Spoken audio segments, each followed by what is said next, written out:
Marco Reyes stood in the narrow corridor behind the stage, trying to quiet the storm inside his chest.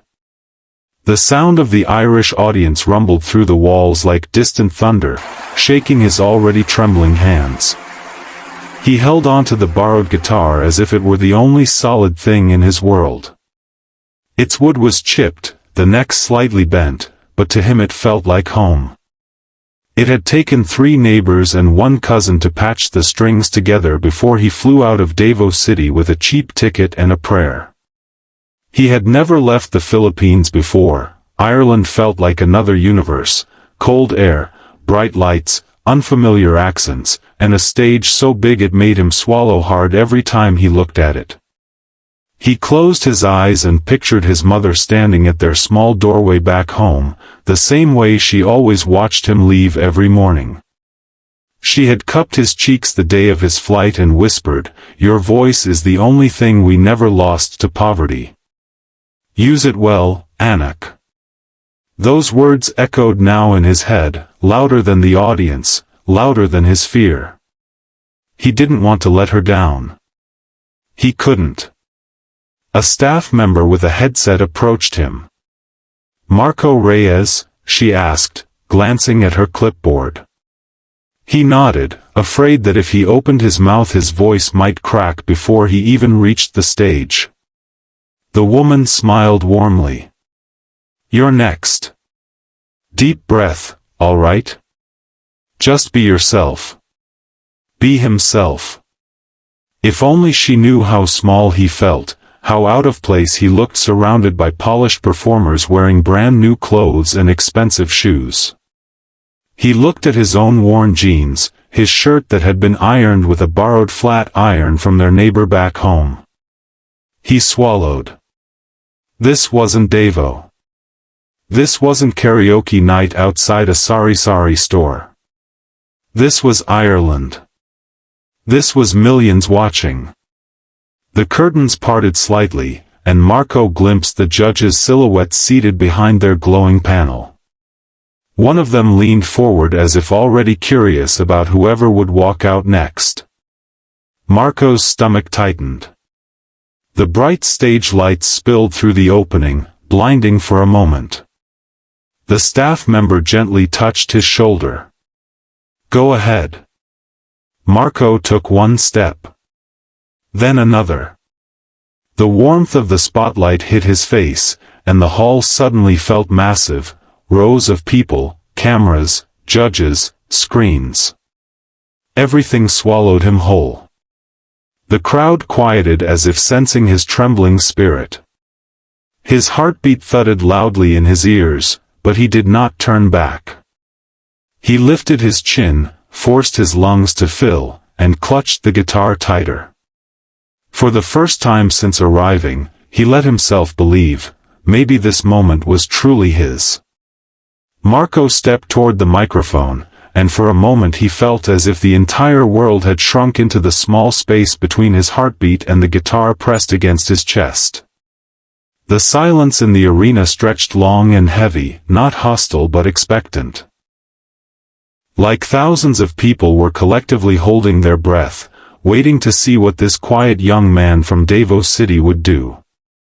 He inhaled slowly, letting the cold Irish air settle into his lungs, and whispered a short prayer under his breath.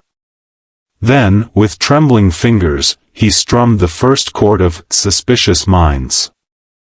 The sound was soft at first, almost hesitant, but it carried a certain rawness that made ears perk.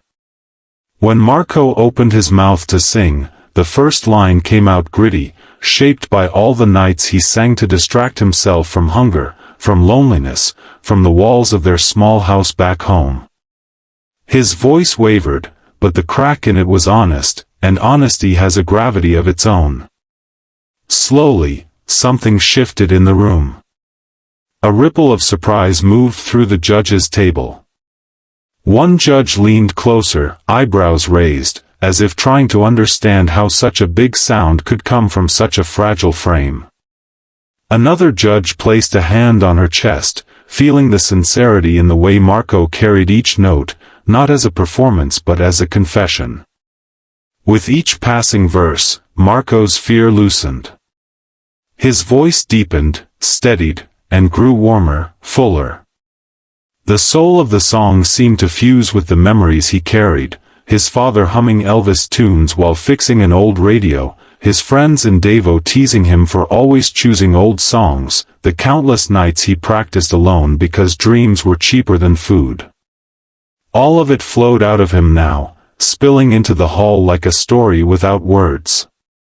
Halfway through, Marco closed his eyes. He wasn't in Ireland anymore. He was barefoot on the ground outside his home, singing under the flicker of a street lamp during a brownout, hoping his voice might carry him somewhere brighter someday.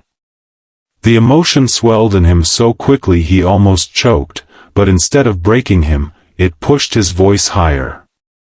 Stronger. The kind of strength born only from struggle. He reached the chorus, and something electric pulsed through the hall. Audience members stood slowly, drawn into the storm of his voice. A camera zoomed in on him just as a tear escaped the corner of his eye, catching the light like a shard of truth.